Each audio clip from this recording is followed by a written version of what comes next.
Assalamu alaikum. Today we are going to start exercise 1.2 question number 2 from National Book Foundation. The question is write each exponential expression as an equivalent radical expression and simplify if possible. Previous video में हमने बहुत detail में explain किया था कि exponential expression और radical expression क्या होता है।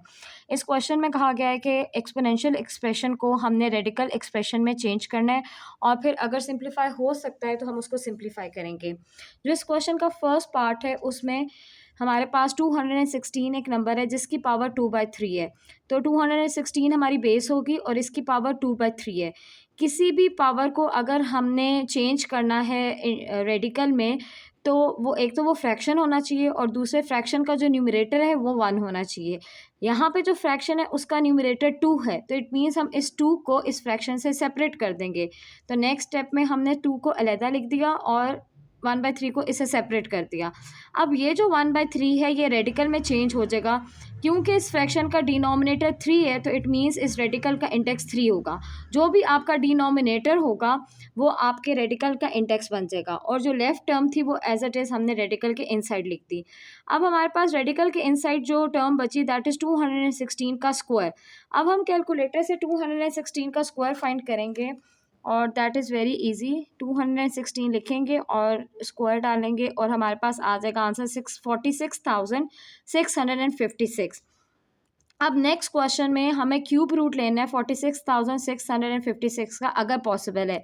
वो भी हम कैलकुलेटर से चेक कर लेते हैं। शिफ्ट प्रेस कर कर हम क्यूब रूट का बटन प्रेस करेंगे और डिजिट लिखेंगे जो हमारे पास है 46,656 और इज इक्वल्स टू का बटन प्रेस करेंगे और हमारा आंसर आ रहा है 36। तो ये हमारा आंसर सिंप्लीफाइड हो गया। इससे ज़्यादा हम इसको सिंप्लीफाई नहीं कर सकते। अब जो हमारा नेक्स्ट पार्ट है उसमें 29 की पावर जो है 1/2 गिवन है। अब अगेन हमने इसको रेडिकल फॉर्म में चेंज करना है। रेडिकल फॉर्म में चेंज करने के लिए ज़रूरी है पावर का जो न्यूमरेटर है वो 1 होना चाहिए। इसमें पावर का न्यूमरेटर ऑलरेडी 1 है तो हमें इसको सेपरेट करने की ज़रूरत नहीं है। तो ये जो 1/2 है ये स्क्वायर रूट में चेंज हो जाएगा और यहाँ पे हमें इंडेक्स लिखने की ज़रूरत नहीं है क्योंकि अगर रेडिकल पे कोई भी इंडेक्स ना लिखा हो तो इट्स ऑब्वियस कि उसका इंडेक्स 2 ही है। लिख भी देंगे तो वो रॉन्ग नहीं होगा, लेकिन नहीं भी लिखेंगे तो भी हमें पता है कि अगर इस रेडिकल का हमने इंडेक्स कुछ भी नहीं लिखा तो उसका इंडेक्स क्या है 2 है। अब हम देखेंगे क्या इसको हम फर्दर सिंप्लीफाई कर सकते हैं कि नहीं कर सकते। 29 इज़ द प्राइम नंबर, इसका स्क्वायर रूट पॉसिबल नहीं है तो हम इसको फर्दर सिंप्लीफाई नहीं कर सकते। हम फिर भी कैलकुलेटर से कंफर्म कर लेते हैं चेक कर कर। तो square root of 29 answer is coming in decimal so it means it is not possible, so we will stop over here और ये हमारा आंसर स्क्वायर रूट 29 है। इसको हम फर्दर सिंप्लीफाई नहीं कर सकते। अब इस क्वेश्चन का जो थर्ड पार्ट है उस थर्ड पार्ट में हमारे पास एक फ्रैक्शन है 1/32 जिसकी पावर है 1/5। तो पहला स्टेप है कि हमने इसको रेडिकल फॉर्म में चेंज करना है।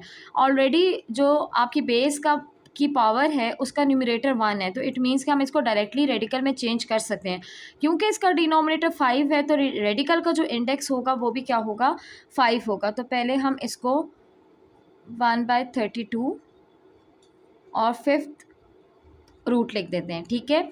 फिर हमने प्रॉपर्टीज़ कुछ डिस्कस की थी रेडिकल की, उसमें यह था कि अगर आपके पास दोनों न्यूमरेटर और डिनोमिनेटर में रेडिकल है तो हम उसको एट वंस लिख सकते हैं। तो अगर दोनों रेडिकल को हम एट वंस लिख सकते हैं तो इट मीन्स हम इनको सेपरेट भी कर सकते हैं। इस पूरे फ्रैक्शन के ऊपर रेडिकल है तो इट मीन्स हमने 1 का भी फिफ्थ रूट फाइंड करना है और 32 का भी फिफ्थ रूट फाइंड करना है। 1 का जो फिफ्थ रूट होता है वो 1 इट सेल्फ ही होता है और 32 का फिफ्थ रूट फाइंड करने के लिए आप डायरेक्ट कैलकुलेटर से भी कर सकते हो और आप प्राइम फैक्टर्स भी फाइंड कर सकते हो। 32 के प्राइम फैक्टर्स 2⁵5 होते हैं और fifth root as it is आ गया। 1 से तो फिनिश्ड हो गया क्योंकि 1 का कोई भी आप रूट लो उसका आंसर 1 ही होता है। क्योंकि 2⁵5 है और ये फिफ्थ रूट है तो इसलिए 5 फिफ्थ रूट से कट जाएगा और आपका जो आंसर आएगा वो सिंप्लीफाई होकर सिंपल 1/2 आएगा। इस स्टेप में आप प्राइम फैक्टर्स भी फाइंड कर सकते हो और इस स्टेप में आप डायरेक्ट कैलकुलेटर से भी फिफ्थ रूट ऑफ 32 भी फाइंड कर सकते हो। In both the ways you will get the same answer. Fourth part of the question is 216 raised to power 2/3. 3। अब जो पावर है वो नेगेटिव है। पावर अगर आपके पास नेगेटिव हो और उसको पॉजिटिव बनाना हो, तो ये भी हमने एक्सपोनेंट्स की प्रॉपर्टीज़ में पढ़ा था। तो हम पावर को पॉजिटिव बनाने के लिए जिस भी जो नंबर बेस है उसका रेसिप्रोकल ले लेते हैं। अगर डिनोमिनेटर में कुछ भी नहीं है तो इट मीन्स इसका डिनोमिनेटर क्या है, 1 है। और इस पावर की नेगेटिव को पॉजिटिव बनाने के लिए हम इसका रेसिप्रोकल ले लेंगे। तो हमारे पास इसका रेसिप्रोकल क्या हो जाएगा, 1/216। क्योंकि हमने रेसिप्रोकल ले लिया तो उसकी पावर क्या हो जाएगी नाउ, +2/3। अब ये जो पावर है 2/3 ये आपकी 1 की भी है और ये पावर 2/3 आपकी 216 की भी है। ठीक है, तो अब हम इसको 1 बाय 1 सॉल्व करते हैं। पहले तो हमने इसको रेडिकल फॉर्म में लिखना है। रेडिकल फॉर्म में लिखने के लिए हमारे पास न्यूमरेटर में 1 होना बहुत ज़रूरी है, लेकिन यहाँ पे न्यूमरेटर में 2 है, तो हम इस 2 को सेपरेट कर देंगे 1/3 से, ताकि हम उसको रेडिकल फॉर्म में लिख सकें। हमने 2 को सेपरेट कर दिया और 1/3 को सेपरेट कर दिया। नेक्स्ट स्टेप में हम 1/3 को रेडिकल फॉर्म में चेंज करके लिख देंगे और बाकी left over term inside the radical term आ जाएगी। रेडिकल फॉर्म में लिखने के बाद हम इसको सिंप्लीफाई करेंगे। 1 के ऊपर भी स्क्वायर है और 216 के ऊपर भी स्क्वायर है। 1 का स्क्वायर 1 आ जाएगा, 216 का स्क्वायर आपके पास आ जाएगा 46,656। अब हम देखेंगे कि क्या हम इनका क्यूब रूट फाइंड कर सकते हैं। जब हम कैलकुलेटर से 1 का क्यूब रूट फाइंड करेंगे तो आपका आंसर 1 आएगा, और जब हम कैलकुलेटर से 46,656 का क्यूब रूट फाइंड करेंगे तो उसका आंसर 36 आएगा।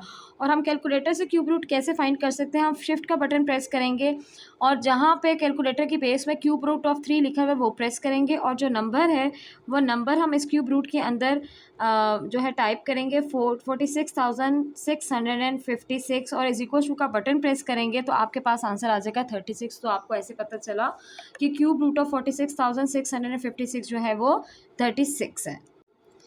Fifth part of the question is कि 1000 आपकी बेस है और उसकी पावर 1/3 है। पहला क्वेश्चन का स्टेप था कि हमने इसको रेडिकल फॉर्म में चेंज करना है। अगर मैंने इसको रेडिकल फॉर्म में चेंज करना है तो मेरे पास न्यूमरेटर में पावर की 1 होना चाहिए। तो यहाँ पे जो पावर है उसका न्यूमरेटर ऑलरेडी 1 है, तो इट मीन्स मैं इसको डायरेक्ट क्यूब रूट में चेंज कर सकती हूँ। तो 1000 का क्यूब रूट हो गया। अब आपकी यहाँ पे चॉइस, आप डायरेक्ट कैलकुलेटर से भी क्यूब रूट फाइंड कर सकते हो, अदरवाइज वी ऑलरेडी नो एट के 1000 किसका क्यूब है, 1010 का क्यूब है और ये क्यूब रूट हमारे पास आ गया। क्योंकि ये क्यूब आ गया और क्यूब रूट आ गया तो क्यूब रूट से कैंसिल आउट हो गया और आपका आंसर सिंप्लीफाई होकर 10 आ गया।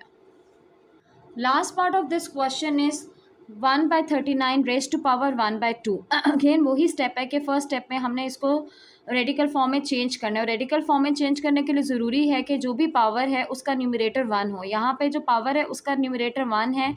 एक तो आपकी पावर फ्रैक्शन में होनी चाहिए, दूसरा उसका न्यूमरेटर 1 होना चाहिए। तो पावर फ्रैक्शन में भी है और उसका न्यूमरेटर 1 भी है, तो हम इसको डायरेक्ट जो है वो रेडिकल फॉर्म में चेंज कर सकते हैं। क्योंकि इसका डिनोमिनेटर 2 है तो इट मीन्स कि इसका इंडेक्स 2 होगा रेडिकल का। और 2 लिखें या ना लिखें ये ऑब्वियस होता है कि अगर कुछ भी रेडिकल के इधर इंडेक्स नहीं लिखा हुआ तो उसका इंडेक्स 2 है। अगर आप लिख देंगे तो भी रॉन्ग नहीं, अगर नहीं भी लिखेंगे तो भी इट्स ऑब्वियस। फिर उसके बाद हमने देखना है कि क्या हम स्क्वायर रूट फाइंड कर सकते हैं। ये 1 का स्क्वायर रूट तो हम फाइंड कर सकते हैं कि 1 का स्क्वायर रूट 1 ही होता है, लेकिन 39 आपका जो है वो किसी का चीज़ का भी कंप्लीट स्क्वायर नहीं है तो इसका आप स्क्वायर रूट नहीं फाइंड कर सकते। आप इसको कैलकुलेटर में भी चेक कर सकते हो। Square root of 39 you are getting the answer in decimals, so it means कि 39 किसी का भी स्क्वायर रूट नहीं है। आप इसको फर्दर सिंप्लीफाई नहीं कर सकते, तो आपका आंसर यही है, इससे ज़्यादा आप सिंप्लीफाई नहीं कर सकते। Thanks for watching.